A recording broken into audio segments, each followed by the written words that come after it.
Good morning, one and all. Welcome to the third day webinar on electrical vehicle technology. And today's resource person is P.K. Venkataramana. He is the presently head global support and ITA, Institute of Industrial Design. He is a mechanical engineering by qualification and then a master in MBA, design and computer aided manufacturing. Before joining Institute of Industrial Design, he was working with CSM Software Private Limited as an application engineer. Before that, he was working as a product development engineer with CAD Center Chennai. His area of expertise are product design and development, product expansion, strategic business planning, business development, revenue growth, and promotional strategies. He has authored more than 20 numbers of books in the area of computer-aided design as well as computer-aided manufacturing, and he has included 15 courses in CAD/CAM area in CAD Center. On behalf of the organizing committee, I welcome Mr. P.K. Venkataramana. Now I request him to start his session. Okay. Thank you very much, sir, for the introduction, and thank you me for the webinar, and also giving me an opportunity to interact with all the people who are having the thirst of learning this new concept, new design. Right, that's the main thing, because in the period where this lockdown and other challenges we are facing, the only way to keep ourselves going is to learn new things and make sure that through the new things we keep ourselves shaping our career. I like to thank all the participants who have joined this program and who have shown the interest towards learning the new areas. All right, I'm very happy to be a part of this program and try to share my the learnings what I have done so far, so that it can be useful for people who wanted to take this forward. Through you people, I'm trying to make sure that I'm trying to reach many people by sharing the information whatever I have collected so far. Okay, that's about thing. Sarah has given me about my introduction. My name is Venkataraman. I did mechanical engineering, completed my master's in marketing management. So that's about myself. I have 20 years of experience, out of which 10 years mostly in the field of automotive related things, and another 10 years in the educational segment. Okay, that's about myself. Currently, I am working in Institute of Industrial Design as the business head. I'm taking care of the complete skill development as well as project areas related to industrial design all over the country. So that's about myself, about the company. Before starting my session, I just like to check from the audience, am I audible? So you can type audible in the chat box. I hope most of you use this online platform. There's something as chat box. If you click on the screen, you can see a chat option will be there. Thank you very much. Type audible. We cannot see one-to-one, but we can actually communicate one-to-one through this chat platform. So let us use this chat platform effectively, because if I convey something, I like to take an acknowledgement from you by asking few questions or few responses from you through the chat box.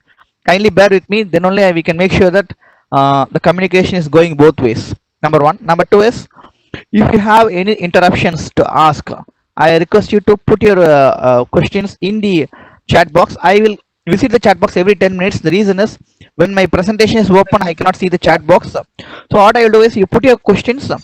So once in every 10 minutes, I try to work on the chat box and try to answer the question before proceeding to the next one. All right.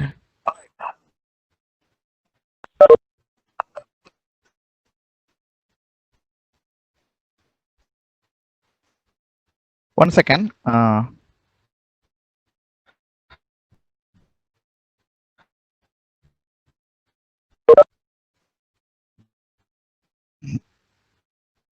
Okay. All right. So good. And if you have anything, echo is there. So yeah, I think from my side I have made it very clear. It's okay. All the descriptions have been turned off. Yeah, fine. If you still have echo, I request you to check from my side. I have just made sure that all the noise giving equipments are turned off. And if you have any mobile phones or any signal things nearby, you will have the echo signal. I kindly request you to just put your mobile phone in silent mode till you go for the presentation. And if there's any audio systems, please try to keep it a little bit away so that it will not disturb our sessions. Okay, I request all the participants to be in mute mode so that there will be clarity in the speech. So the other people who are listening, it will be clarity. You can unmute at the end when you have a Q&C sessions opening up. Till such time, I request all the participants in mute mode. With that initial setup, I think we are good to start. Okay, I'm going to share my PowerPoint presentation. I just share this and then take acknowledgement from you whether you can see my screen. Just give me a second. I'm just trying to share my PowerPoint presentation. Yes, I have done it. Kindly acknowledge me if you can see my PowerPoint session. Oh, where is my thing? Okay,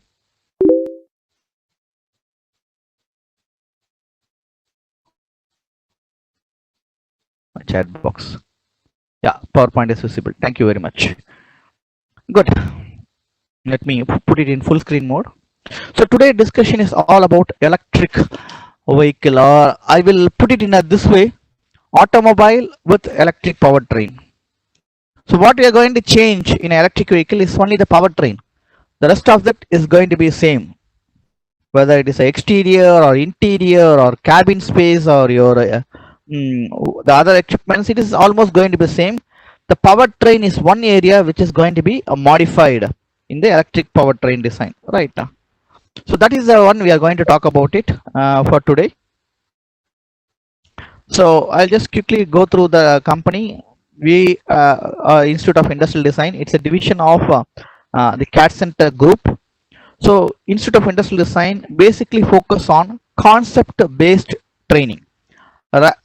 Whereas if you look at CAD Center, we are mostly focused on software-based training, whether it is CATIA or SolidWorks or Creo. It will be more of a software-based training. In industrial design, what we are trying to talk about is application-based training. So I want to learn an automotive engine design. I want to learn an automotive exterior design. I want to learn a consumer product design. I want to learn a machine design.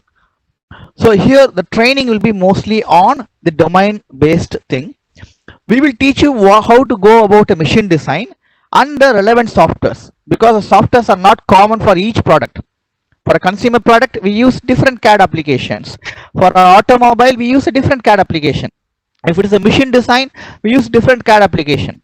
Similarly, if you are an architect, use a different application. If you are a structural engineer, we use a different application. And the process will be lightly modified based on the area of work what you do. So that is we call as a application based training. And at Institute of Industrial Design for the last 10 years, it's actually 5 years old, but this concept of industrial design originated 10 years back itself. Right in 2011 itself we started this, and we brought it as a brand in the year 2015. And now we are focusing on application based training programs. So that's about the Institute of Industrial Design. I quickly move towards subject content. So let us understand what is meant by the V cycle or the V design. We also call it as the system driven process design. Take any company, they follow the cycle. There are different cycles, but this is the most very famous one in the industry, specifically manufacturing industry.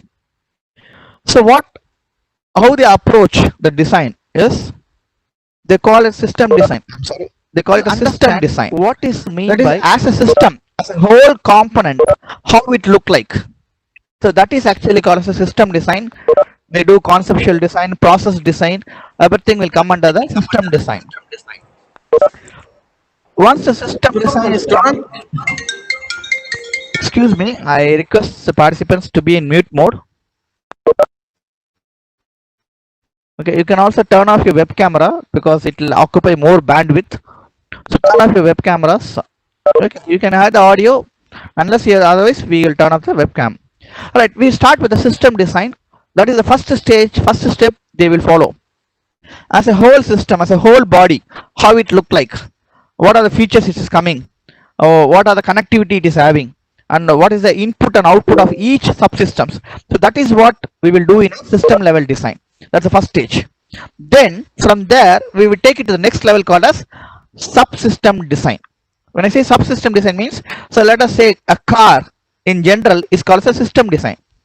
So how the shape of a car is going to look like, what are the performance things, what are the features it is going to have, okay, how the features are getting connected to each other, how it is going to perform, what is the process behind going behind it, whether it is like a monocoque type design or it is a frame and body design.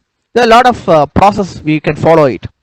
So how the process looks like, so all this will be done in the system level design.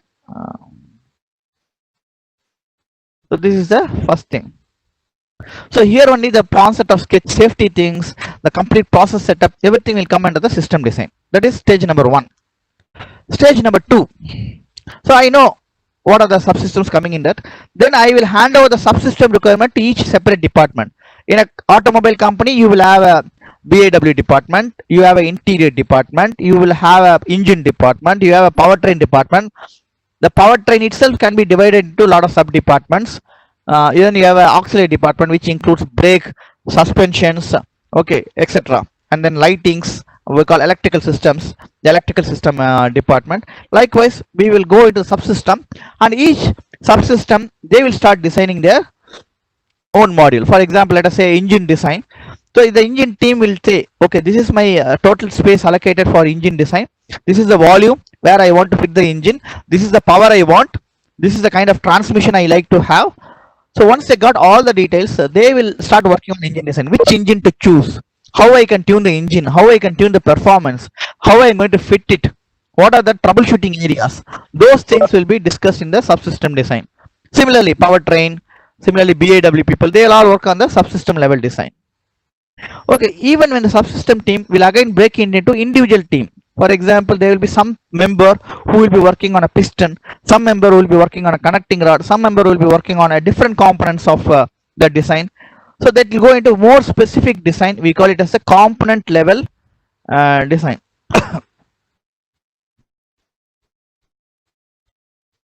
This is a component level design we call, where we go for the individual parts and try to optimize the parts and improve the performance of the part.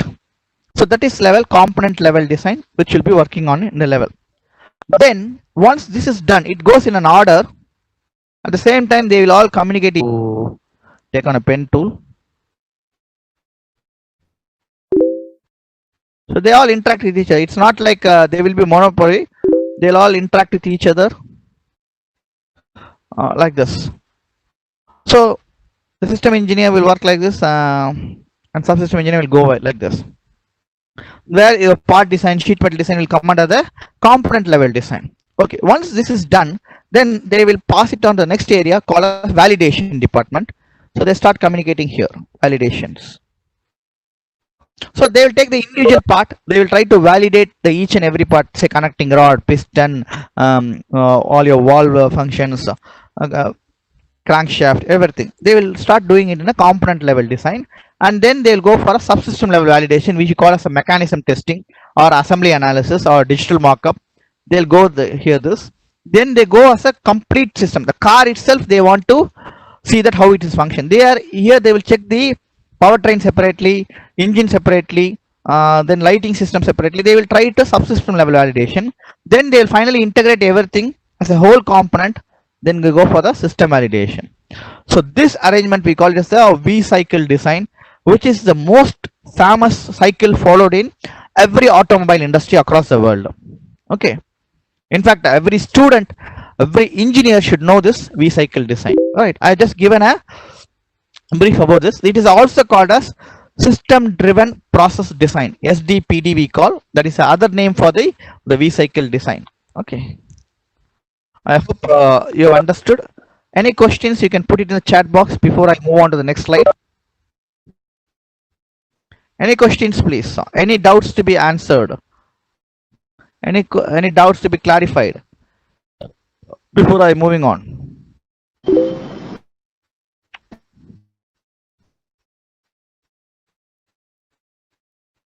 Whether it is an electrical engine, a petrol engine, diesel engine, gas engine, this process is same, right? Okay, DMA stands for digital mockup. It is nothing but you will check the interference, clash detection, sweep areas. Those things will come under the digital markup. So I call it as interference check,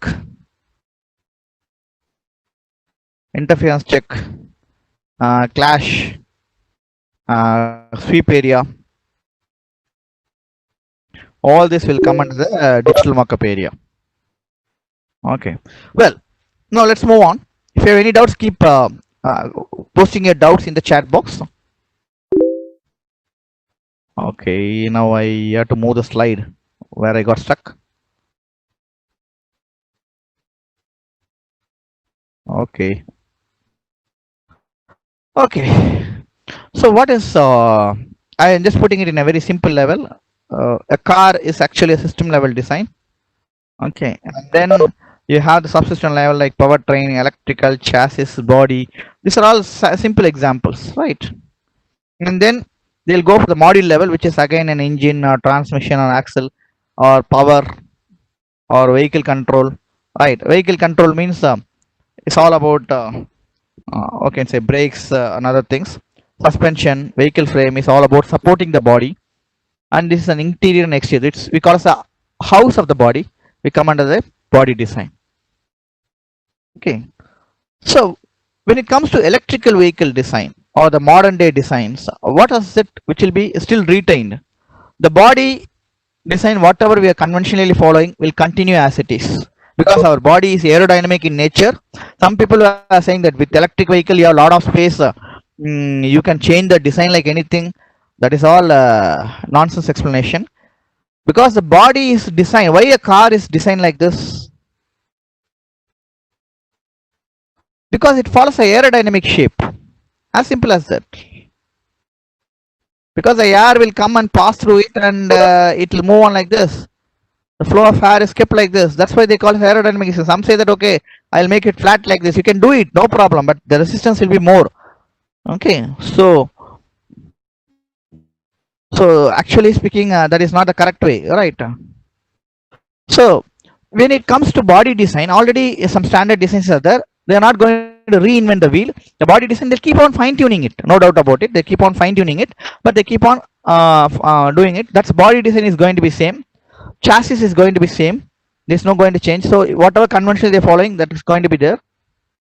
But what will change is definitely the interiors.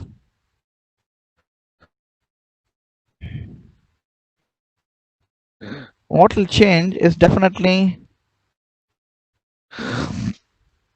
the interiors.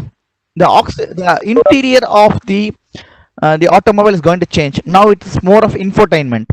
Now you see the dashboard itself will be completely made up of touch screens. Your buttons and other things will go off. It will be more of a touchscreen based environment, more informative environment. So that is going to be the new interiors. And if you look at the steering system, brake system, electrical system, that components are getting replaced with battery level operations. The powertrain, that is a major change. From engine, it is going to be replaced with a motor. From a fuel tank, it is going to be replaced with a battery. So that will be a major change in the powertrain design.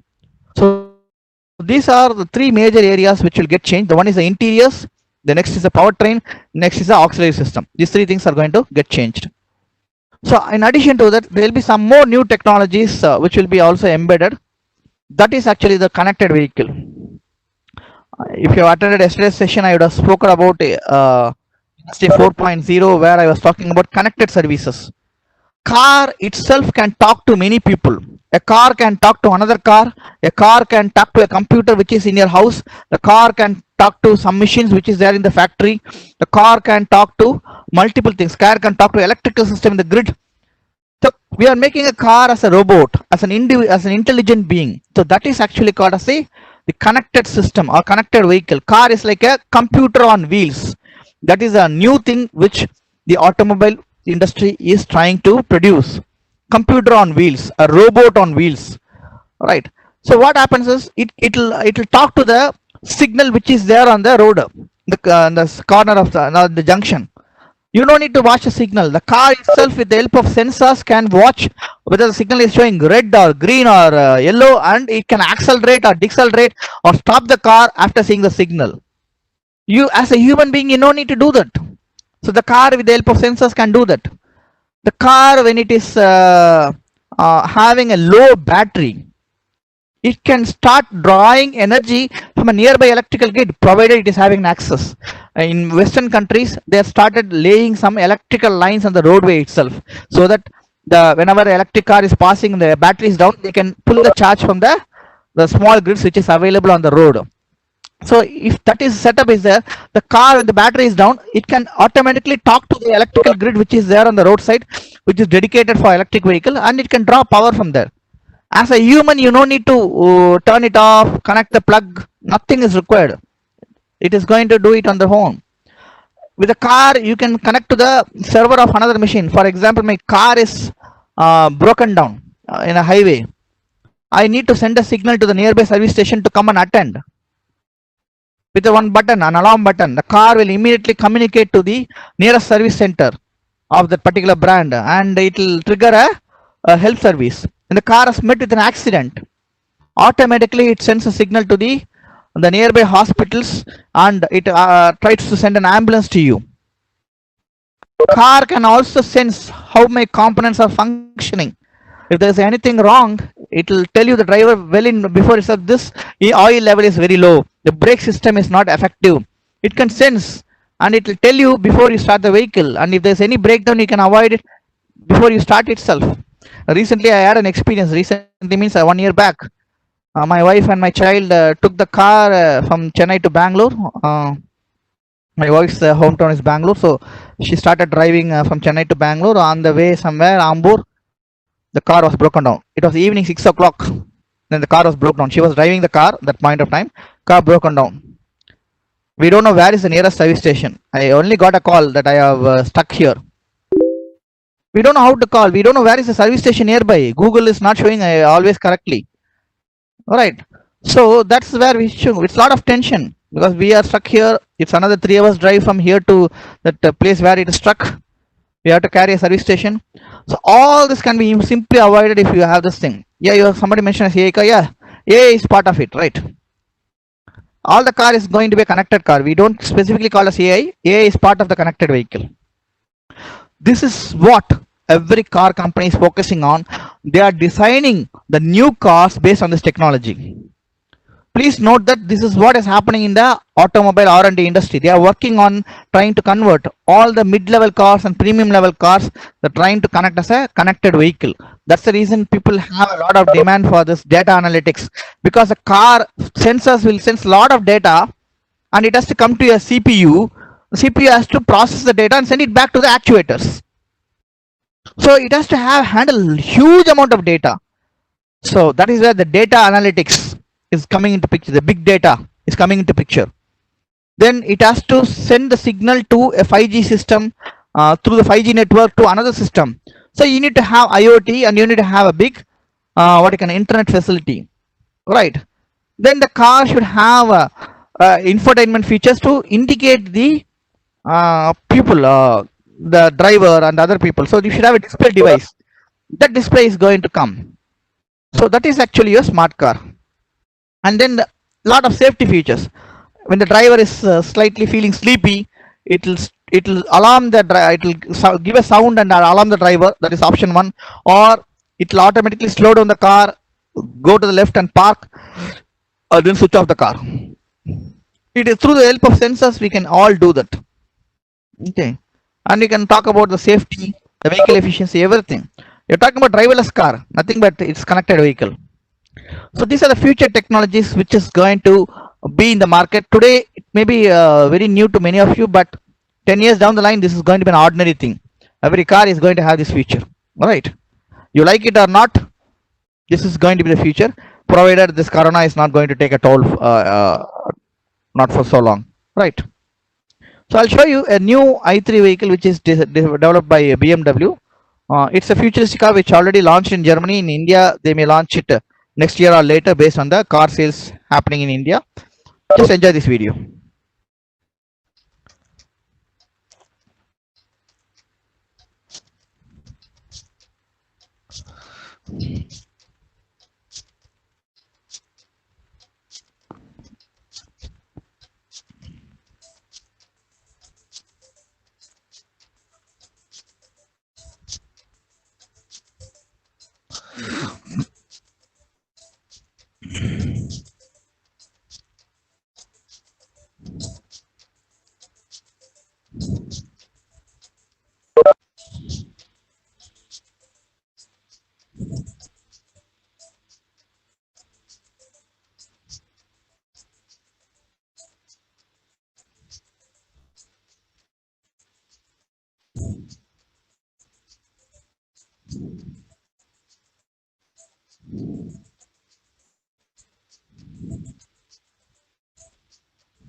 Mhm.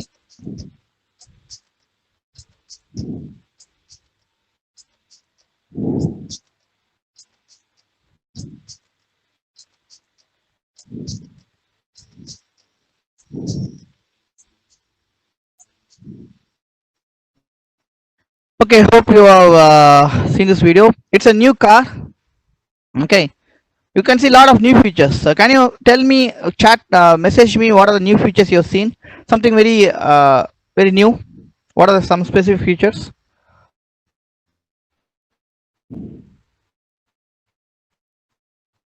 Can you type any of the new features you have seen?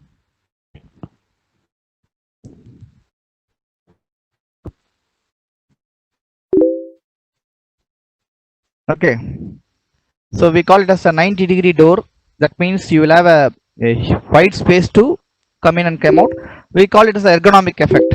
Yesterday we were those who attended yesterday, we were talking on few things. Ergonomics. This is one of the ergonomic effect. Self-driving was not there in this car. Actually, we have a driver. It's a driver car only, but still, uh, not like that. It is completely e-drive, electric drive, and it uses a lot of recycled materials. Recycled materials you can use.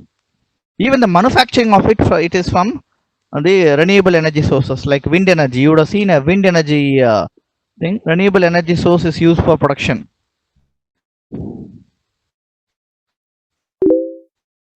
Okay, and you would have seen regenerative braking. That is energy which is actually created when you are actually braking the vehicle. We all know the law of energy. Energy can neither be created and nor be destroyed, but it can be converted from one form to another. When you're applying a brake, you're applying a mechanical energy. That mechanical energy has to be saved.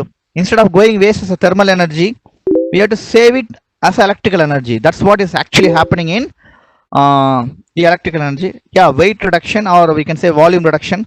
Look at the volume. This i3 car is having the same volume as that of BMW 7 Series. But look at the size, it looks small, but it has larger volume. That is where the smartness of design comes into picture. Alright, because of electric drive, many huge particles, huge transmission lines, shafts, most of the complex things are removed, and it is made more lightweight. At the same time, it is more clean, efficient, zero emissions. Zero emissions. So a lot of things have come in the new car, and connected vehicles. That's what the last one they showed a screen. It's a touch screen. So they are talking about infotainment, a connected system, infotainment or connected systems.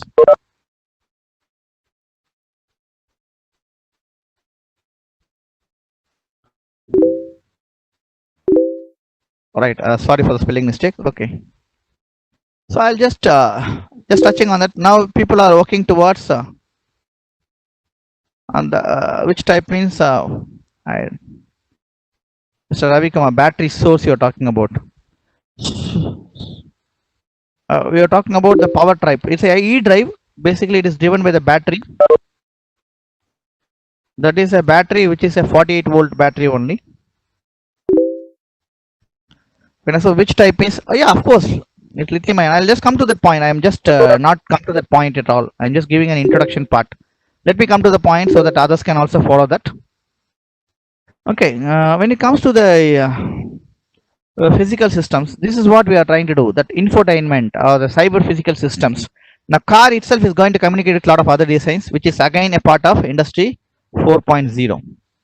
So why automobile sector? Because many people are crazy about in a car. India, of course, it is having a lot of craze for the car, and it is, we are the 5th largest. By the time I am talking, we should have been the 4th largest manufacturer of automobiles. For the last 3 months, ignore the figures. There's nothing there.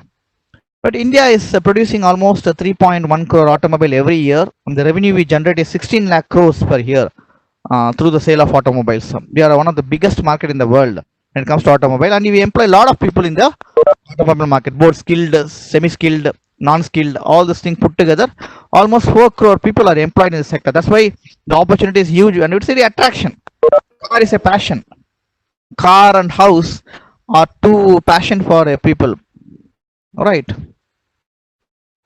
So if you look at automobile clusters in India, this is how we can group the automobile clusters. Delhi NCR are having a one set. Mumbai, Pune, Bangalore, Chennai. We call Chennai, Bangalore as one connect. And of course, the new thing is coming up in Ahmedabad. Thanks to Mr. Modi, he's pulling many things to Ahmedabad. All right. So this is basically your automobile clusters of India, where majority of the automobile factories and supply units are located over here. This is a product development process. I hope most of you attended yesterday's session. I don't want to repeat it. Shall we move on? Shall I? You just type move on if you want to skip this, because I hope I already explained it yesterday. Yeah, thank you. So we'll just get into the electric vehicle part. So when it comes to electric vehicle, the simple thing is we have the IC engine vehicle. In an IC engine vehicle, we call IC engine means internal combustion engine. Can be a petrol or diesel, it can be anything. So the IC engine vehicle will be replaced with the electric vehicle. What is there in an IC engine vehicle? You have a engine, you have a transmission system, you have a converter, you have a muffler, you have a exhaust pipe, then you have a brake system, absorber, fuel tank, etc. This is what you see in an IC engine. Now this entire subsystem is going to be replaced with another subsystem. Instead of engine, I am going to replace with the electric motor, and instead of fuel tank, I am going to use it with a huge battery pack. You can see this battery pack. So this is one replacement. This is the battery pack, and you can see the motor will be there. This is going to be the red color one is a motor. So this engine is going to be replaced with a motor. So if you replace this powertrain components and all its accessories with the equivalent, then it is called as an electric vehicle. Okay, why we are going for electric vehicle? We will see that now. What are the challenges we face in current petrol or diesel vehicle? So why, see, something is going good, then why we suddenly wanted to change? We wanted to change because we see some problems in the current one, or we want to improve the performance in the current design. Then only we go for a new design. I hope you all agree with me. Right. So let us understand what are the challenges we face in the current diesel or petrol vehicles. Everything is good, but still there are some challenges. One is the high power to weight ratio. It is very heavy. The diesel engines and petrol engines are very heavy, and the power what it generates at the engine level, when it goes to the wheels, it is only 30%. Not even 30. I can see it is 15% only. Very high efficient model only. It's coming to 30%. 85% of the power which is generated at the engine level, before it reaches the wheels, it is lost. Only 15% reaches the wheel. So that is the reason why we have efficiency loss. So people are working towards it to increase the efficiency. Some companies have done well, so that they increase the efficiency from 15% up to 30%. But still, some people are struggling. All right, that is number one. Number two, a lot of moving parts. You can see this small graphics image. Lot of moving parts. Because of that, lot of frictional problems, maintenance problems are coming up. All bolt and nut will get repaired. You go to a mechanic shop, he will use a spanner and tight it and say, sir, 100 rupees. Then small oil leakage will be there and small things will be there. You just go and say, you will just clean it up and try to apply on grease and say that, sir, 100 rupees. So every now and then we have to keep on spending small of money. So the maintenance cost is very high. I hope you also agree with me. You also have the same issues. For small repairs, sometimes we are not DIY. When I say DIY means do it yourself. For small thing also, we again go to the mechanic shop and say them, and we spend more on that from the purse. All right. That is second thing. The third thing is emissions, pollution. When I use a diesel IC engine, I use either a petrol or a diesel or gas. The resultant combustion is some output, which should be ideally a carbon dioxide. But because of incomplete combustion, because of the lubricants and other additives we are adding in the petrol vehicle, the combustions is coming out in hydrocarbon, NOx we call, that is nitrous oxide, NOx things, and also we will have carbon monoxide. So these gases will come out as a emitted object, which is very dangerous when it comes to the human lives. I request the audience to turn up the put it in mute mode so that it will not be affecting others. Can I request the organizer to put the thing in mute mode? Put this others. Thank you very much. The emission is very high. Okay. My goodness.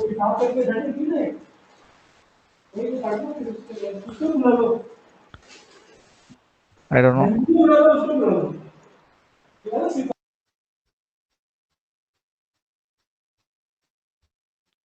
Thank you very much. We are talking about pollution. This is also another type of pollution. When something is going on, let us go uninterrupted. This is emissions, which is the main reason why people are moving towards the electric vehicle. Apart from this, it should also have benefits for the consumers.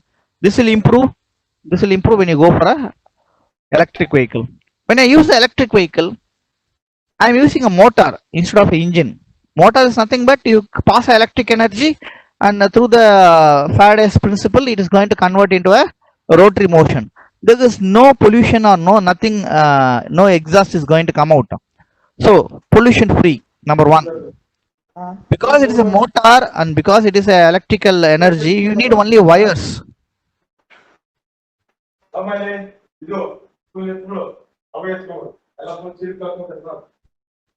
Can I request participants to mute your things so that it will be easy? There is a recording going on. If you like, I think college will share the recording point of it. But I request you to just mute yourself.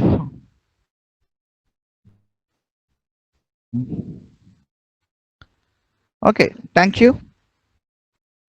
So there will be a low volume and weight, because apart from your motor and the battery pack, the rest of the things are only wires and some sensors and some small components. You will not have the big shaft, like propeller shaft will not be there, big balancing items will not be there.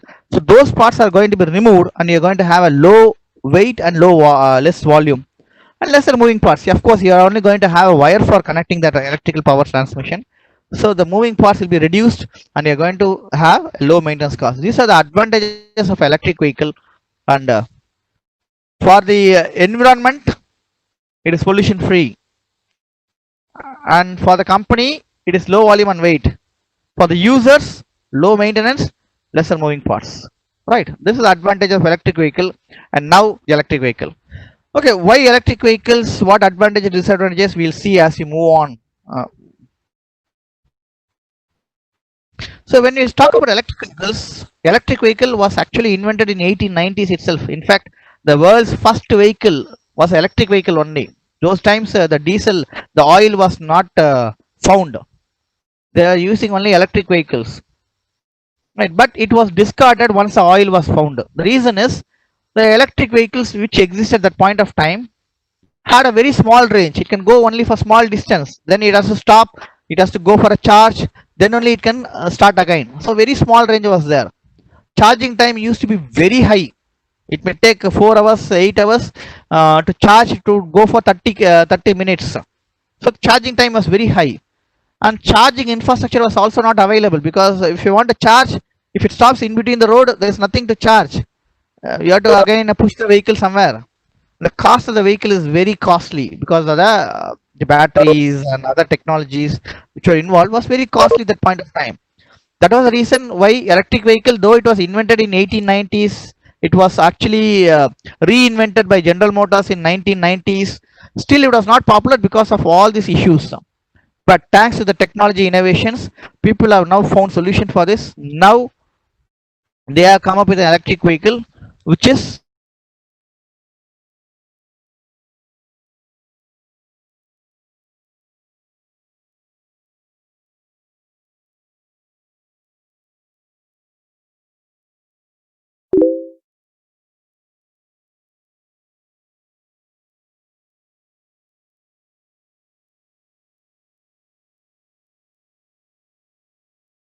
let me check my audio connection. Discarding it. Let me check my audio connection. Audio connection is good. Yeah. So, Mr. Ravi Kumar, I checked my audio connection is good. Please once again check it from your end, or you just log out and log in. In case such problem occurs, log out and log in. I think it will be okay with you. Okay. Again, going for the reason, the immediate pressing reason to immediately go for it is pollution. Pollution, main thing. So you look at the air quality index. We all talk about the life conditions based on AQI, air quality index. The air quality index, if it is within a particular range, then it is good for the city and good for the people who are living in that city or living in the village or living in the town. The AQI should be between 0 to 50. If it is between 0 to 50, it is good. The place is very good. You have a very good air to breathe. If it is 51 to 100, okay, not bad, manageable, okay. If it is 101 to 150, not good, you need to correct it. You need to take care of it. If it is above 150, boss, it's not good. You have to take immediate action. If it is above 200, danger. Danger. That is, it is definitely going to affect the human beings. It may cause lung cancer. It may cause fertility problem. Well, the people in the car will be affected. That is again, some constraints are there. Okay, So still research are going on, sir. Electric vehicle is not a fully established one. I can say we are at 60% of breakthrough, but again another 40% still has to be done to be very strong to say that yes, we are free to do. okay, sir. Thank you. Thank you. Thank you, sir. Thank you. India can produce, yeah, India can produce, but India we don't have resource of lithium, sir. Mostly India we have very less resource of lithium, and wherever the resource of lithium are high, very high. Australia is having high resource of lithium, and some other countries in Africa have very good resource of lithium. But Chinese people have already made a pattern and they have already started establishment. It is very too late to. That's what we are a little bit late in doing all these things. They are a bit far ahead.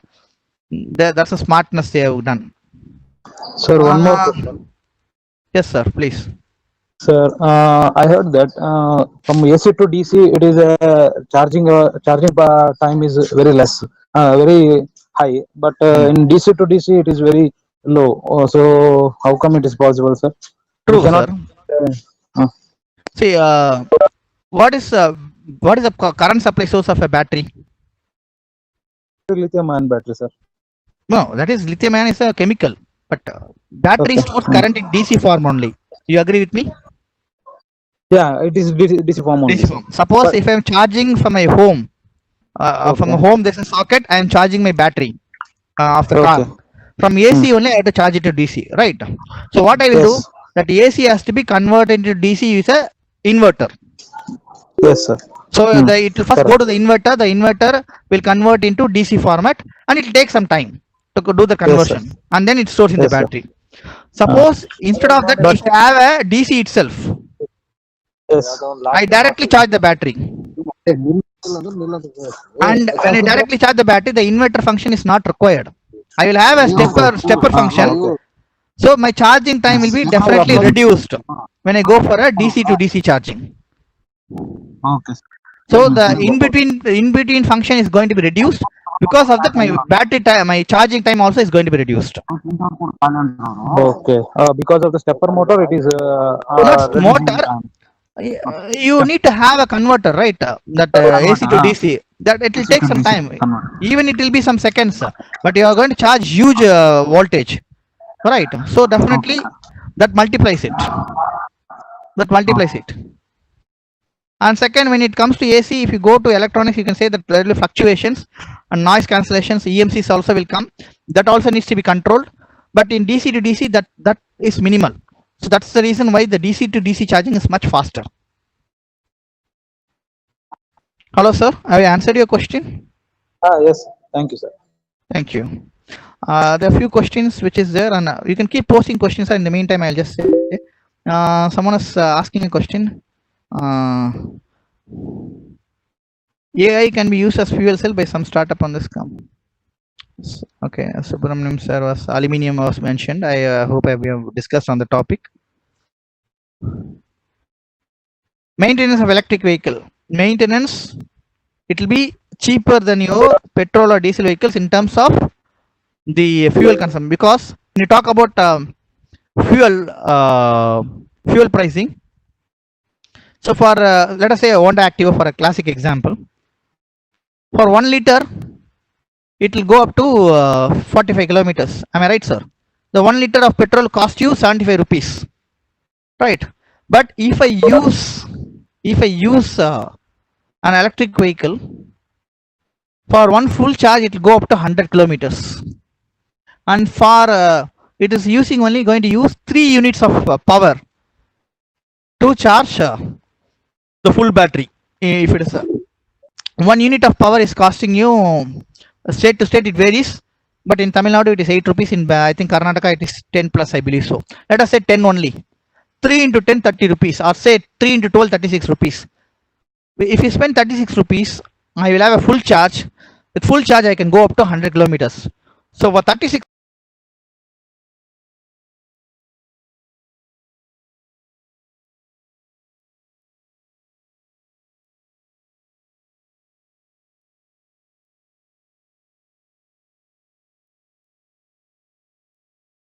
the oil which is required for a engine coolant, because engine itself is not there. You still use oil for motor and basic lubrication, but major bulk of oil is used for the engine maintenance. That is completely removed. So oil maintenance and a lot of friction parts are removed. So the repair cost is comparatively 1/3 of your normal scooter. There is again a challenge: battery. The battery life they are guaranteeing 7 years, but after 7 years the battery is dead, means you have to throw the battery and you have to buy it. The battery is the costliest part in your entire electric vehicle. If it is a scooter, the battery cost is approximately 45,000 rupees, sir. If it is a scooter. So instead of replacing the battery, you have to throw the vehicle, and 7 to 8 years you can use the vehicle and you can buy another scooter. Today nobody is using more than 6-7 years because of maintenance becomes very vast. So in that case, I think it is still on a better side. The only thing is the charging station should be there. You cannot go to villages using a scooter or towns using a scooter. It is good for you for using within the cities, because there, whenever there's a charging down, you can go to a charging station. Particularly in cities like Bangalore and Chennai, you have good number of charging stations available, so you can be dependent on that. But you cannot test for long drives at this point of time. Limit yourself within 200 kilometers. Going to office and coming back, going to shops and coming back, that's okay. But somebody like who drives to go for a Nandi Hills for a drive on a weekend, that is completely should be avoided. Okay. I hope I have explained the maintenance of thing. Price of the car. Yeah, price of the car will be expensive, sir. That's what I say. Battery price will be expensive. because mass production is not happening. When many people start purchasing the electric vehicle, then mass production will immediately start. Once the mass production start, the price will go 50% less or even lesser than that also. So that's how the mass production has to happen. Then people have to start accepting the battery vehicles. Once they start doing that, then the price will come down. At this point of time, government is giving a lot of incentives, but still it is not enough to reduce the price. You have to go for mass production. Battery recycling and all will not be done, sir, because it will create environmental. At this point of time, the technology breakthrough is very less. People are challenging it, but again, battery disposal itself is again an environmental issues. They have government, as each government, state government has given complete guidelines how the battery has to be disposed after its life. Instead of battery recycling, they call battery second life.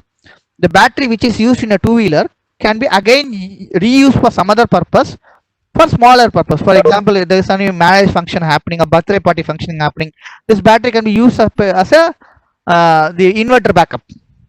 So that is called a second life of battery. That they are doing it. See, big data is for the connected systems.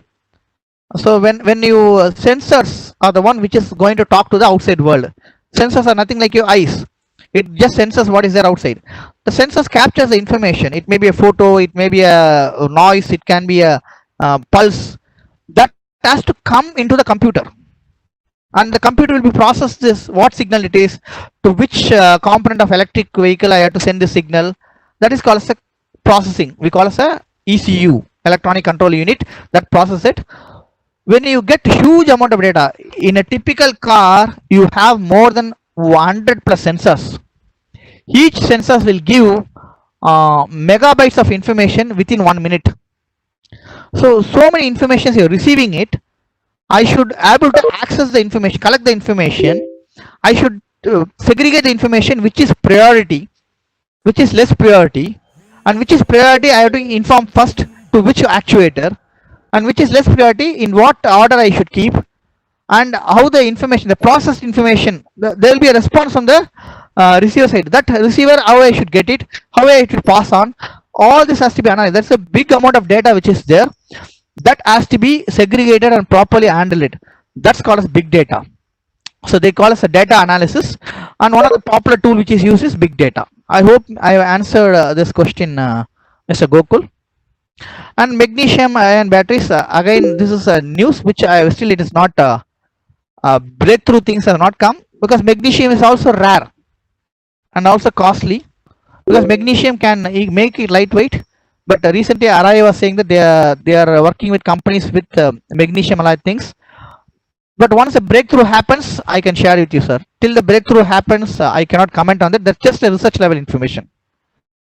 We can convert your personal engine to IC engines. Yes, it's always there's something as retrofitting which they do it, but it is unapproved.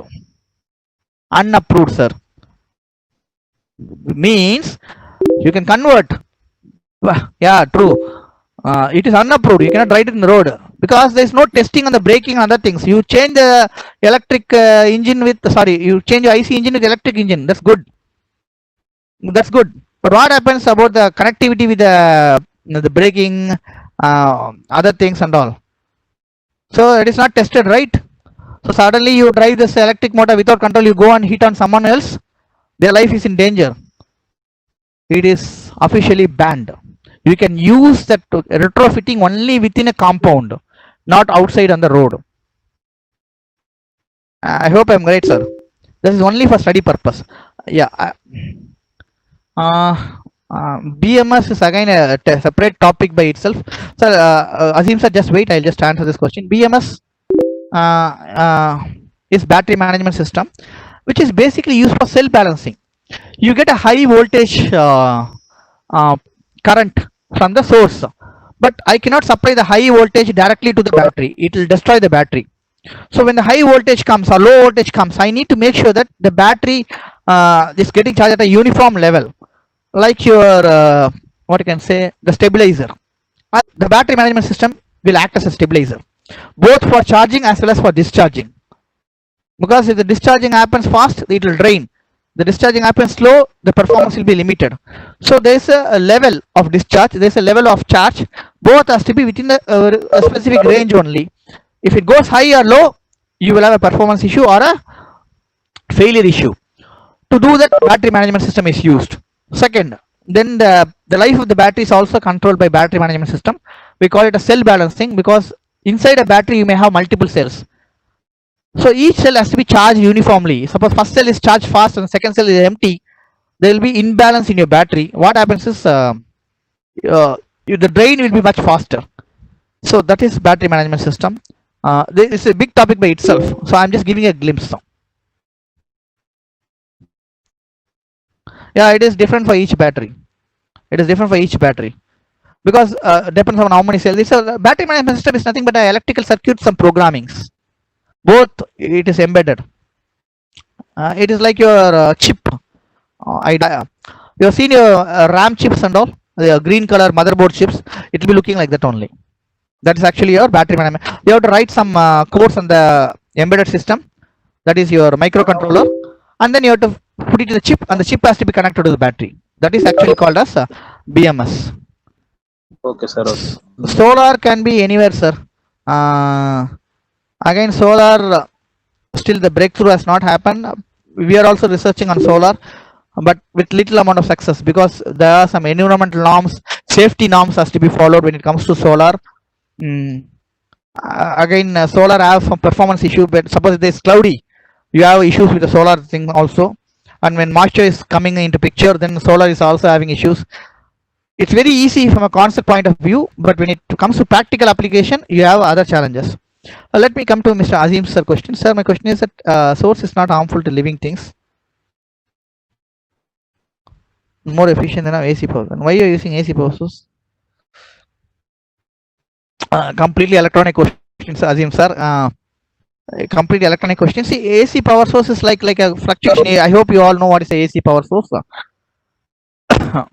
I'm just facing trouble with my mouse. This pointer is not working. Yeah, I got it now. So yeah, I'm sorry. Okay, I use this thing. So AC is nothing but this is my AC. You have up and down frequency signal, and this is my DC.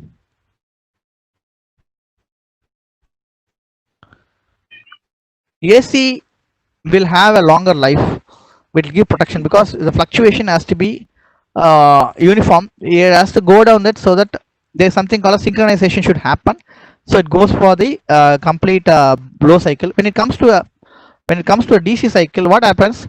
Effect will be fast, but the life of the product will go down when it comes to DC. I cannot go deep into electronics, but the basic thing is, when you have a DC things, the life will be short. When you have a AC things, AC powered thing, the life will be longer. That's a simple thing, I can put it out to you. So most of the products will be driven by AC current, because the life will be a bit longer. Maybe you can put this as simple words. But in automobile, why we are using DC, sir? AC cannot be used in automobile. How I can use an AC?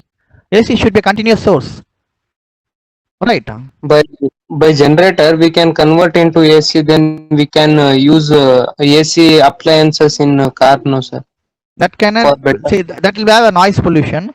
That will have again you have to use a petrol or diesel. Then what is the point of going for a battery controlled vehicle? Again you have to use a petrol or fuel, right? Petrol or diesel for running the generator. Yes, sir. The concept of electric, completely going electric, instead of generator, you can directly put the petrol in the fuel tank itself. Okay, but that is the thing. Okay, sir. Okay, right. So I think, yeah, I explained that guidance with RTO. Retrofitting is only within your compound. That's only for testing purpose. You cannot use a retrofitting compound outside. The traffic police will catch you, and you have to pay. Regenerative gives a extra battery power, not life. It will not increase the life of the battery.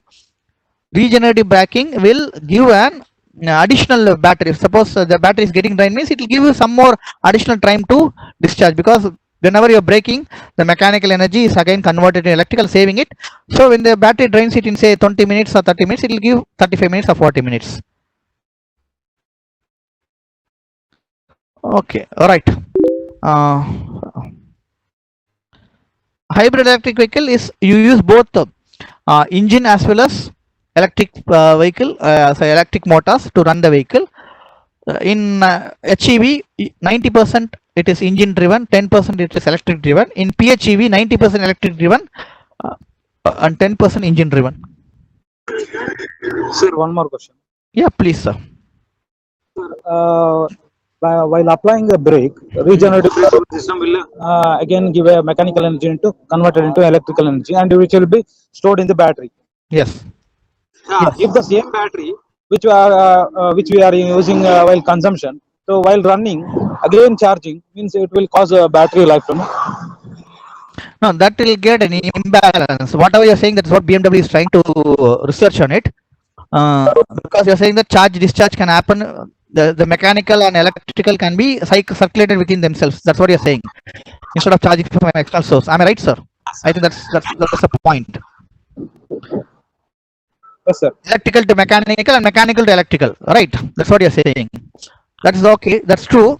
That's a concept is there, but still there will be some loss will be there. When I say even when mechanical energy is converted into electrical energy, it cannot be 100% transfer. These are always called as I square R losses, which you might have heard about it. I square R losses. Right. So because the losses will be there. When you store also, there will be storage losses will be there. Suppose say sir, your mobile phone you are kept, no, I am not charging the mobile phone for 4 days or 5 days. Will the battery will be same or it will be drained? It will be same, drained. It will not be same, sir. It will be drained, right? That's a function of a battery. Battery cannot keep things. It will keep constantly draining out. So when you have a mechanical energy brake, even if you say when a regenerative braking is happening, it will store the electrical energy back to the battery, but that energy can be saved only for some time. You have to use it within that time. Otherwise, what happens? Again, it will drain off. It source it out. That is number one. Number two, when you use both charging and discharging at the same time, there will be imbalance and there will be something called as electromagnetic effect will come. And some resonance effect also will come, which will throw you out of balance. There will be two frequencies which will be working with each other. Suppose you don't know about the natural frequency effect. If it have an impact, it will be done. But the concept is something which the company is already aware of it and they're working on it. But they are not come through a breakthrough. BMW is aggressively working on this thing so that they see that how I can maximize my mechanical energy back into electrical energy. Not only for regenerative braking, even while driving itself, how can I save the energy? They are working on it. But it is having some balancing issues at this point of time. But still, I have not researched deep into it. I'm saying 6 months back that was the thing. But recently, any advancement made? Let's see how it is going. Okay, sir. Thank you. Okay. Right. So, is there any other questions? Sir. Supplier for making battery thermal management system.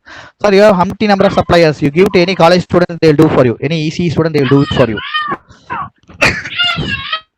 Lot of people are there who are doing the BMS part.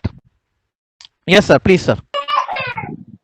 Sir, if we use two series of batteries, one for one during driving and one for charging, instead of using that brake regenerative system, if we set through the doing of wheels, see, is it possible? Objective of regenerative braking is only to recapture some of the lost energy. It is not about getting more batteries. You can increase the battery capacity. Instead of a single battery, you can use double battery, triple battery. You can also do that. You can increase the battery size. But more the battery will increase the weight. More the weight will actually reduce the performance of the vehicle. That is number one. Number two, regenerative braking is the concept of regenerative braking is to see that whether the mechanical losses can be converted into electrical gain. That's the main idea of the regenerative braking. So any of the mechanical energy is going to be lost. Why can I call it back? Why can I use it to convert it into a useful thing? That's the objective, right? But adding more batteries is not a solution because weight will increase. When the weight increases, your performance decreases. When the performance decreases, everything goes down, and again price will also goes up. And more the battery, your electrical safety also comes into picture. That also has to be protected. So it's in theoretical things, many things are very simple, but when you try to apply in a practical point of view, you will feel a lot of challenges, because Yes, we sir. talk about battery, fire safety, etc. There's one more thing called as moisture.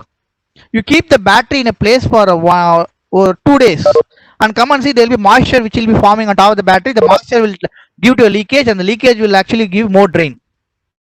What you will do for Right. that?